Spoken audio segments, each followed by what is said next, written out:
Tania d'aujourd'hui, donc Yuzaï Nissan. Donc dans cette même idée que l'on a dit, c'est-à-dire qu'on fait les mitzvot avec Messirut Nefesh. Qu'est-ce que ça veut dire avec Messirut Nefesh? Comme on l'a bien expliqué, ça veut dire que quand on fait les mitzvot, on doit savoir que, on doit sentir que notre vie quelque part en dépend. C'est pour ça que le Tania hier, il disait, il terminait, que quand on dit Elokai Neshama Shenatatabi, Teoraï, c'est une Neshama que tu m'as donnée et qui vient de très haut et que moi je suis prêt à te ramener, à ramener vers toi, puisqu'il y a toujours un échange, il y a toujours une élévation et une descente et une élévation vers Akadosh Baruch Hu.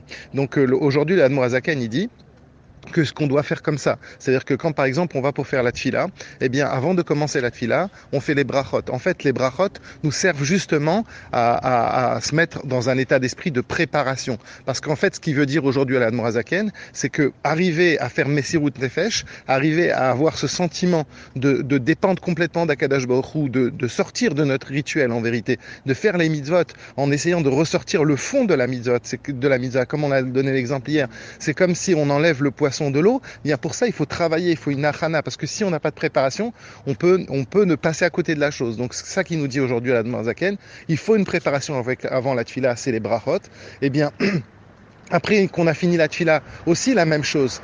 Quand on va commencer à étudier, bien on doit savoir, on doit penser que notre étude, elle est justement non pas simplement pour assouvir notre curiosité, ce qui est bien aussi, mais qu'elle est essentiellement la base. C'est pour se retrouver complètement immergé dans la Gdusha d'Akadosh Baruch Hu. C'est ça l'idée de Messirut Nefesh, de donner sa vie pour Hachem dans le sens positif du terme. Eh bien, ceci, on doit l'avoir au cours de la journée. Il ne faut pas avoir en d'autres termes. Le Admorazaken veut nous dire, il ne faut pas simplement penser une fois à ça tous les je sais pas combien de temps. Il faut que ça soit de manière très très fréquente, qu'on réfléchit à ça. Et plus on va réfléchir, plus cette préparation, même si au moment de l'action, même quand on étudie, eh bien on est porté par notre curiosité, on est porté par les questions, les réponses, etc. Mais même à partir du moment où on a commencé cette achana, eh bien ça existe en nous, cette chose-là, elle est en nous. L'Admorazaken termine et il nous dit que s'il y a des heures matérielles, si on a 12 heures d'une journée, puisque dans la Torah, il y a 12 heures du jour et 12 heures de la nuit qui ne sont pas forcément des heures comme nous on a dans notre monde, ce qu'on appelle des heures qui sont zmaniot. Ça veut dire qu'on partage la journée en 12 heures. Eh bien, c'est parce qu'il y a 12 façons, il y a 12 révélations d'Akadosh Baruch Hu.